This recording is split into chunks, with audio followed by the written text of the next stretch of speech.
Sky News recently did a report on MPs' second income, which showed the hourly rates they earn from them.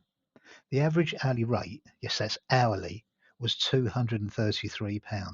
And remember, this is in addition to their MP salary of over £86,000.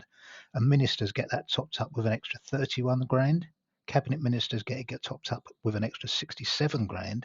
And the Prime Minister gets it topped up with an extra 75 grand. Here are some of those additional hourly earnings. And remember, these people are elected and paid to represent their constituencies.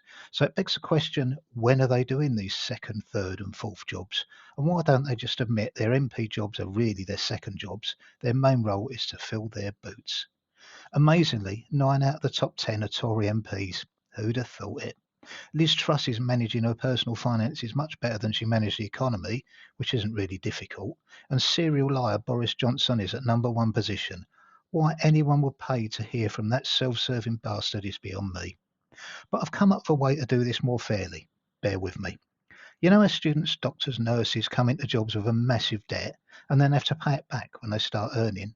Well, when you think of it, MPs manage to command these eye-watering salaries a result of us paying for them in their political roles.